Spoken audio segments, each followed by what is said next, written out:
Assalamualaikum warahmatullahi wabarakatuh. Baiklah, untuk hari ini kita mulai pembelajaran mengenai studi kelayakan bisnis. Karena ini masih part 1, maka saya akan menjelaskan secara umum, secara dasar-dasar mengenai sebuah studi kelayakan bisnis. Nah, pembahasan kali ini kita mulai mengenai bisnis dan investasi. Nah, apa itu bisnis? Bisnis itu sebuah aktivitas atau kegiatan di mana kegiatan tersebut itu menghasilkan barang atau jasa, di mana barang dan jasa ini untuk mendapatkan sebuah keuntungan. Nah, tentunya di sebuah bisnis itu ada suatu proses produksi ya. Di sini ada sebuah proses produksi, yaitu dia akan menghasilkan sebuah produk atau layanan yang nantinya pasti akan dibeli atau dibutuhkan oleh masyarakat tentunya. Nah, dengan adanya transaksi tersebut, tentunya produk dan jasa tersebut benar-benar sudah terkonsep atau terencana, sehingga kegiatan tersebut terorganisir dan tersistem dengan baik. Nah, dengan adanya kegiatan yang tersistem, terorganisir, dikelola dengan baik oleh tim-timnya, dan proses produksi berjalan lancar, tentunya dia akan menghasilkan sebuah yang namanya keuntungan atau laba. Di sini dia. Nah, selanjutnya mengenai investasi ini ya. Investasi itu merupakan sebuah komitmen atas sejumlah dana atau sumber daya lain yang dilakukan pada saat ini dengan harapan memperoleh sebuah keuntungan di masa yang akan datang. Jadi investasi ini bisa berupa fisik ya, bisa berupa bangunan, bisa berupa sumber daya manusia, atau juga biasanya kita tahu yaitu investasi dalam bentuk finance atau uang. Baik, karena kita sudah membahas mengenai apa itu bisnis dan juga apa itu investasi, sehingga kita kalau memulai bisnis atau kita mau berinvestasi terhadap sebuah bisnis atau yang lain, maka kita butuh sebuah studi kelayakan bisnis. Nah, oleh karena itu, kita membahas pada semester kali ini atau kurikulum kali ini yaitu studi kelayakan bisnis. Jadi studi kelayakan bisnis ini sebagai acuan kita sebelum kita memulai bisnis dan sebelum kita berinvestasi. Jadi seperti apa gitu ya? Seperti apa studi kelayakan bisnis ini? Yaitu seperti penelitian ya, tentang dapat atau tidaknya sebuah proyek, suatu proyek ya, biasanya merupakan proyek investasi tentunya ya, dilaksanakan dengan berhasil. Jadi penelitian ya, ini bentuknya seperti penelitian mengenai sebuah proyek ya. Bisa atau tidaknya sih proyek ini menghasilkan gitu. Jadi jangan sampai kita berbisnis atau berinvestasi ternyata tidak menghasilkan keuntungan untuk kita gitu ya. Jadi uang kita seakan-akan tidak bisa kembali atau tidak bisa dicairkan dengan cepat atau bahkan mengalami kerugian ya. Jangan sampai itu terjadi ya. Nah, ini ya tujuan adanya studi kelayakan bisnis. Nah, seperti informasi yang sekarang ini, berita-berita yang lagi viral mengenai sebuah investasi yang ternyata investasinya tidak benar adanya, maka ini kita harus belajar dari studi kelayakan bisnis ya, dimana studi kelayakan bisnis ini tujuannya yaitu untuk satu investor. Misal kita memiliki sejumlah dana dan kita mau menginvestkan dana kita, maka apa? Maka kita harus melihat studi kelayakannya dulu. Apakah memang bisnis ini layak untuk kita danai, untuk kita masukkan uang kita gitu atau sumber daya kita lainnya ke bisnis ini untuk menghasilkan keuntungan atau tidak gitu. Ketika tidak, oh ya sudah, tidak perlu untuk berinvest seperti itu ya.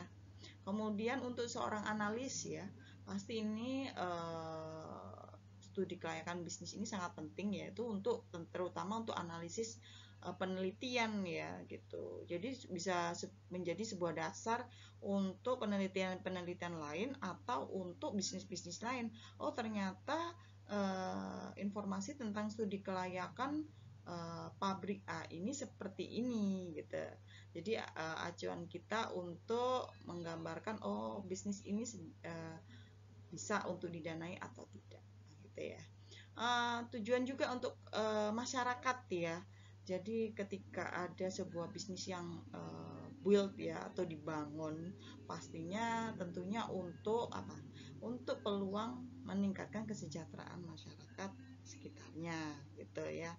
Jadi bermanfaat gitu ya, bermanfaat untuk kesejahteraan masyarakat di sekelilingnya. Nah, tujuan lainnya yaitu buat pemerintah, yaitu dimana tujuannya untuk ekonomi mikro dan makro ya. Misalnya untuk mikro itu terjadi atau adanya peningkatan pembayaran pajak dari sebuah usaha tersebut ya. Yang kedua, peningkatan jumlah masyarakat yang bekerja gitu ya, atau pengurangan jumlah pengangguran, seperti itu mikro untuk pemerintah. Sedangkan makronya tentunya yaitu meningkatkan ekonomi masyarakat di daerah tersebut gitu. Jadi ini adalah tujuan studi kelayakan bisnis ya. Pentingnya studi kelayakan bisnis itu di sini. Jadi apabila teman-teman sekalian ini posisinya di investor, maka tolong jangan berinvest untuk hal-hal yang kita tidak tahu kelayakan bisnisnya ini seperti apa gitu ya. Jalannya itu seperti apa, bentuknya seperti apa, fisiknya pun seperti apa. Nah, itu.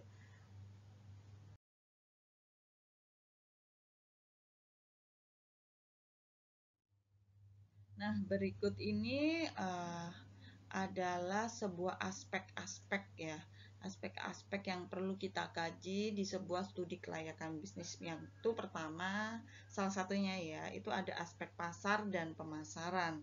Jadi apa itu aspek pasar dan pemasaran? Yaitu seberapa luasnya pasar gitu ya, pasar dan pertumbuhan permintaan serta market share dari sebuah produk atau jasa dari perusahaan tersebut. Jadi seberapa besar produk kita atau layanan kita diterima oleh masyarakat, atau seberapa luasnya gitu ya masyarakat ini membutuhkan produk atau layanan kita. Jangan-jangan produk atau layanan kita tidak diminati oleh pasar gitu ya. Jadi tidak ada yang minat gitu, atau peminatnya kecil sekali gitu. Dan juga market share-nya seperti apa nih dari produknya ini, ataukah produknya sudah tidak diperlukan lagi, atau produknya sudah ketinggalan zaman, ataukah tidak ada yang menggunakan produk ini ya Pak. Nah, itu pentingnya kita mengkaji dulu aspek pasar dan pemasaran gitu. Nah, tentunya apakah memang ada produk yang ternyata tidak dibutuhkan? Ya, memang ada gitu. Produk yang sekarang tidak dibutuhkan lagi gitu. Karena apa? Karena sekarang sudah banyak hal-hal yang bergerak dengan cepat, karena teknologi yang bergerak dengan cepat juga. Jadi banyak produk-produk atau layanan yang sudah ditinggalkan oleh masyarakat. Gitu. Nah, aspek selanjutnya mengenai teknis dan teknologi ya di sini. Teknik dan teknologi ini mengenai kebutuhan apa yang diperlukan seperti itu untuk membuat atau membangun sebuah jasa atau layanan atau produk gitu. Apa yang diperlukan gitu ya untuk membuat gitu ya. Dan bagaimana proses produksi secara teknisnya gitu ya. Yang dapat dilaksanakan serta teknologi apa yang dikerjakan. Jadi misal ini kita mau membuat sebuah ekstrak kencur misal ya. Nah, kita butuh apa saja? Misal kita butuh kencur, butuh tenaganya seperti itu ya. Kita butuh alat-alatnya gitu kan. Kita butuh suppliernya seperti itu. Jadi kebutuhan apa yang diperlukan dulu itu di breakdown. Kemudian bagaimana proses produksi secara teknisnya. Nah, kencurnya ini diapakan nanti gitu ya. Apa ditumbuk atau digiling gitu kan ya. Dan bagaimana teknologinya gitu. Bagaimana kita bisa menggilingnya secara halus tanpa merusak sari-sarinya atau gizinya di dalamnya. Nah, itu menggunakan teknologi-teknologi yang canggih juga. Sehingga kita perlu benar-benar tahu teknisnya itu bagaimana gitu ya. Apa dan bagaimana seperti itu. Nah, ini aspek selanjutnya mengenai sumber daya manusia dan manajemen ya. Jadi di sini itu ketika kita membuat studi kelayakan bisnis, kita harus mengetahui peran SDM di sini ya. Peran SDM yaitu dalam melakukan pembangunan proyek dan bisnis dalam operasi rutin bisnis setelah selesai dibangun juga. Jadi gini, ketika kita ingin membuat atau membangun sebuah bisnis, nah itu SDM-nya ada enggak gitu, tenaganya ada enggak, tenaga ahli yang dibutuhkan ada enggak gitu. Setelah itu, setelah selesai semua proyeknya sudah selesai, bagaimana nasib tenaga kerja ini kayak gitu. Itu dibahas detail di studi kelayakan bisnis ini. Ataukah setelah proyek ini selesai ya sudah selesai semua tenaga kerjanya seperti itu. Kemudian manajemen. Nah, ini untuk menyusun rencana kerja. Nah, menyusun rencana kerja kita, time schedule-nya bagaimana setahun ke depan, 6 bulan ke depan. Nah, seperti itu. Kemudian di manajemen ini kita juga membahas mengenai pihak-pihak atau stakeholder yang benar-benar menjadi bagian dari proyek ini siapa saja. Nah, ini pihak yang terkait. Tentunya di manajemen ini gunanya yaitu untuk mengelola proyek ini supaya benar-benar proyek ini efektif dan efisien. Karena bagaimanapun proyek ini didanai oleh para investor yang tentunya akan juga ikut mengawasi dan menilai kinerja proyek ini. Nah, apabila terlalu besar sumber daya manusianya, terlalu besar biayanya juga akan menjadi sorotan ketika proyek ini tidak lagi efektif dan efisien. Nah, untuk selanjutnya yaitu aspek keuangan. Apakah pembuat studi kelayakan itu juga harus paham uang? Sebaiknya iya. Jikapun tidak mengetahui tentang keuangan, minimal tahu, minimal paham. Akan tetapi juga harus punya orang atau sumber daya yang bisa menghitung dan bisa membuat sebuah laporan keuangan dengan baik dan benar. Kenapa? Karena mau nggak mau keuangan itu juga merupakan laporan yang sangat penting untuk para shareholder atau pemegang saham atau para investor di situ. Nah, karena dari laporan keuangan itu kita juga tahu alokasi dananya itu lari kemana saja. Nah, seperti itu. Di awal saya masukkan mengenai etika bisnis syariah. Ya. Kenapa etika bisnis saya taruh di depan? Nah, ini karena masih dasar dan latar belakang kita harus tahu etika bisnis dulu. Dan saya masukkan di sini adalah etika bisnis syariah karena kita tanggung jawabnya bukan kepada masyarakat, manusia, pemerintah juga, tetapi yang namanya bekerja sama bisnis itu juga tanggung jawabnya kepada yang maha kuasa juga gitu. Jadi itu yang lebih penting ya. Nah, etika saya masukkan di awal sekali supaya kita nggak lupa ya. Kenapa? Karena bagaimanapun sebuah proyek itu pasti kita bertanggung jawab kepada orang banyak selaku shareholder atau pemilik saham atau investor di dalamnya. Kita bertanggung jawab penuh. Nah, untuk bidang produksi ada pun beberapa etikanya seperti kita harus bekerja hal utamanya dalam produksi ya, karena produksi ini menghasilkan sebuah barang dan jasa, kita benar-benar harus detail, harus paham dan harus menjaga kualitas seperti itu. Nah, kita harus produksi hal-hal yang halal gitu ya, karena ketika kita memproduksi hal yang haram, maka setiap produknya yang haram kita juga akan bertanggung jawab setiap produk-produk tersebut yang dijual di pasaran ataupun layanannya juga.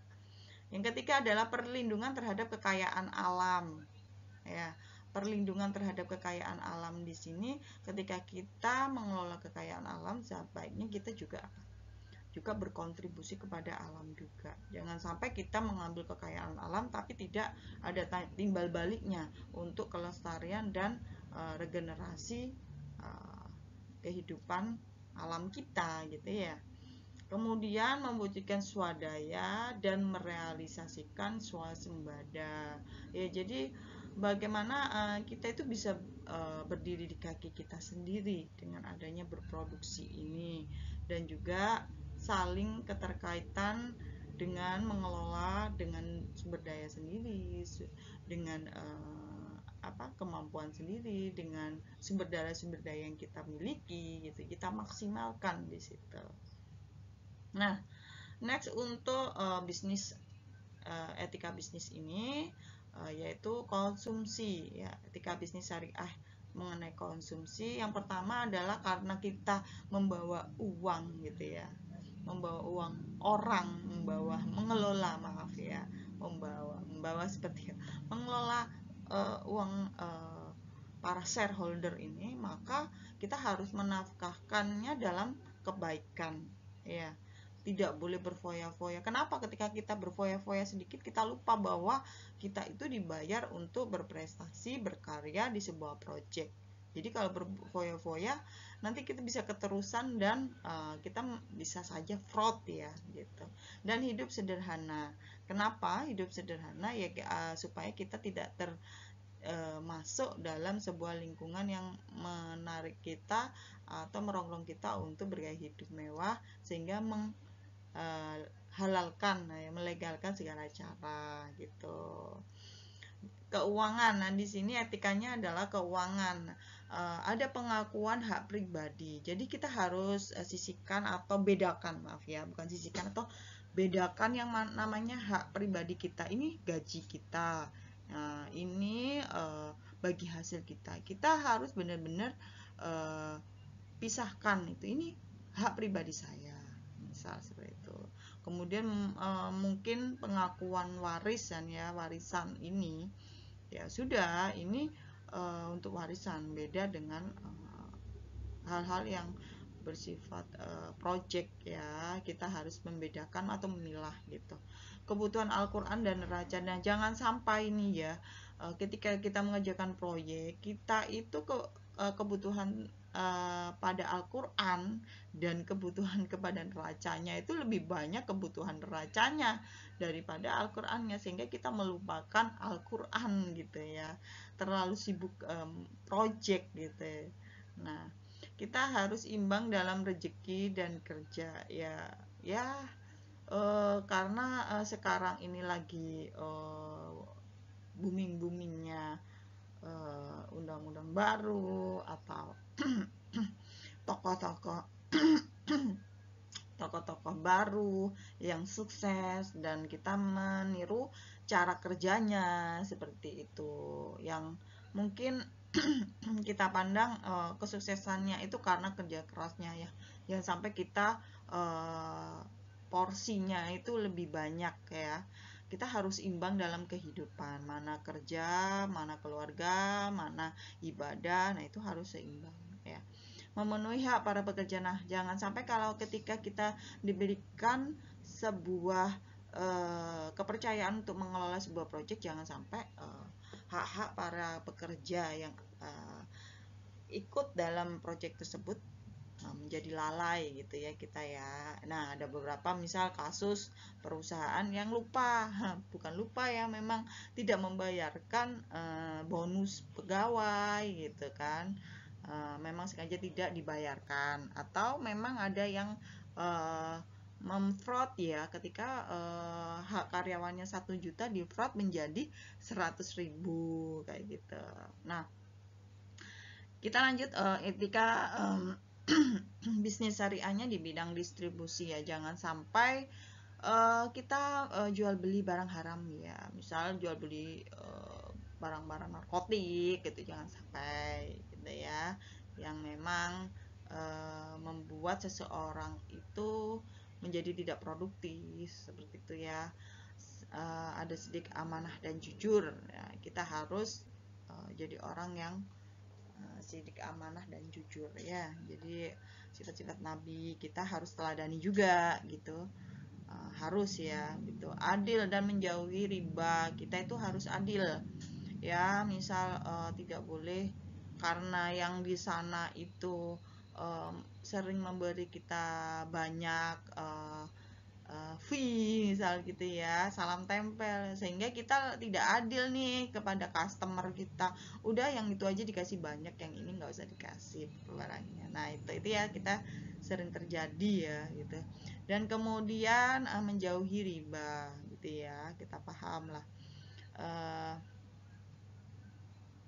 Nah ini distribusi saling kasih sayang ya, ini maksudnya ya, dan tidak memonopoli. Nah itu tidak memonopoli sebuah perdagangan.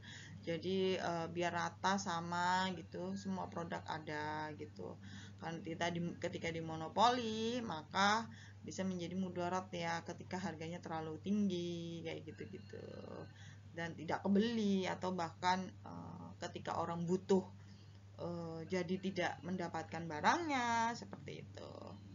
Nah, kita harus bertoleransi, persaudaraan, dan juga sedekah. Nah, ini sebuah dasar-dasar yang harus kita miliki dalam studi kelayakan bisnis.